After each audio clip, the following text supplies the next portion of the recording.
Iran अपने राष्ट्रपति इब्राहिम रईसी और विदेश मंत्री की हेलीकॉप्टर क्रैश में मौत के बाद से गम में डूबा हुआ है। इस बीच पूरी दुनिया की नजर ईरानी राष्ट्रपति और विदेश मंत्री की मौत के बाद पड़ने वाले सियासी परिणामों पर बनी हुई है। ईरान और भारत के साथ राजनीतिक संबंधों को देखते हुए नई दिल्ली पूरे घटनाक्रम पर बारीकी से नजर बनाए हुए है।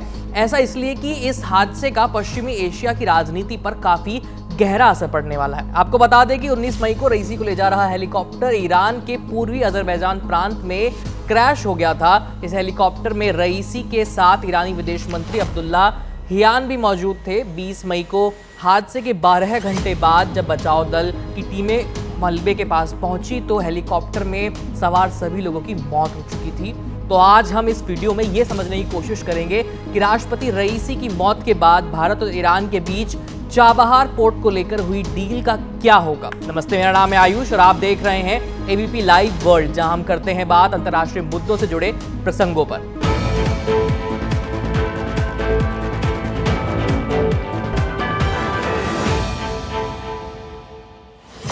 20 मई को ईरानी मीडिया में राष्ट्रपति इब्राहिम रईसी की मौत की पुष्टि से जुड़ी खबरें चलने लगी। इसके बाद दुनिया भर के नेताओं की ओर से इस हादसे पर शोक जाहिर किया गया। इसी कड़ी में भारत के प्रधानमंत्री नरेंद्र मोदी ने भी राष्ट्रपति रईसी की मौत पर दुख जताया। पीएम मोदी ने अपने एक्स अकाउंट पर लिखा, भारत ईरान द्विपक्षीय संबंधों को मजबूत करने में उनके योगदान को हमेशा याद रखा जाएगा। उनके परिवार और ईरान के लोगों के प्रति मेरी हार्दिक संवेदना।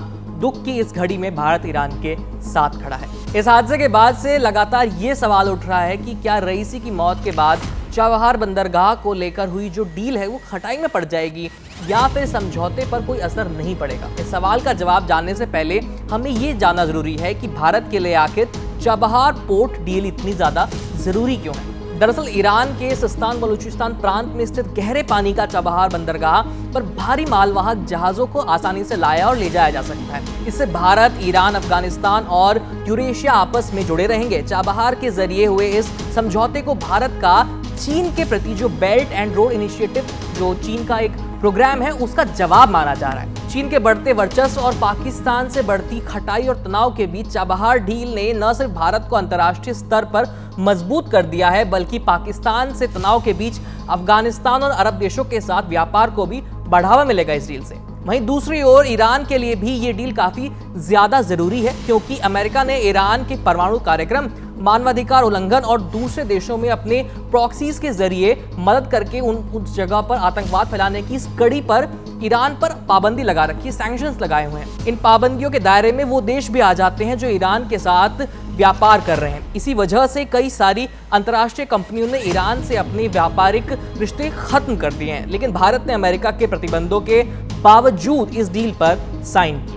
भारत इस समझौते के लिए 2003 से ही जोर दे रहा था और इसी के तहत साल 2016 में एक समझौता भी हुआ था और फिलहाल जो नया समझौता किया गया है ये उसी का विस्तार है। चाबहार समझौता रईसी के कार्यकाल में और आगे बढ़ा। 2023 में ब्रिक्स सम्मेलन के दौरान प्रधानमंत्री मोदी और इब्राहिम रईसी की मुलाकात हुई थी। वहीं इस साल जनवरी में विदेश मंत्री एस जयशंकर ने भी ईरान का दौरा किया था। उन्होंने रईसी से भी मुलाकात की थी।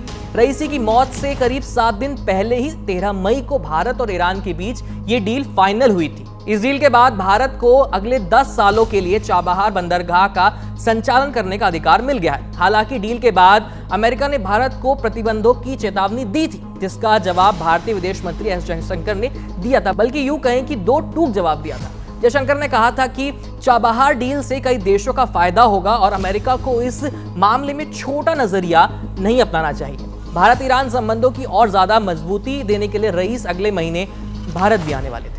यही नहीं, चाबहार डील पर ईरान के कार्यवाहक वाणिज्य दूत दाऊद रेजाई इस्कंदरी ने 19 मई को काफी अहम बयान भी दिया था। इस्कंदरी ने कहा, ईरान और भारत के बीच चाबहार बंदरगाह को लेकर हुई डील ईरान के लिए भी काफी ज्यादा महत्वपूर्ण है। ईरान चाबहार में निवेश की उम्मीद कर रहा है। यानी कहने का मतलब ये है कि ये समझौता जितना भारत के लिए अहम है उतना ही ईरान के लिए भी जरूरी है, क्योंकि ईरान लंबे समय से अमेरिका के प्रतिबंधों को झेल रहा है, जिस वजह से वहां की अर्थव्यवस्था पर काफी बुरा असर पड़ा है। और 13 मई को हुई इस डील में भारत ने चाबहार के विकास के लिए 100 करोड़ रुपए आवंटित किए थे। ईरानी करेंसी में ये रकम हो जाती है करीब 5 अरब रियाल, यानी एक बहुत बड़ा अमाउंट है जो भारत ईरान पर स्पेंड करेगा। फिलहाल तो यही उम्मीद है कि रईसी के बाद जो भी ईरान का अगला राष्ट्रपति बनेगा आधिकारिक रूप से वो इस डील का सम्मान करेगा। और बाकी जो भी अपडेट होगा हम आप तक लाते रहेंगे। तब तक देखते रहिए बीपी लाइव। मेरा नाम है आयुष। धन्यवाद।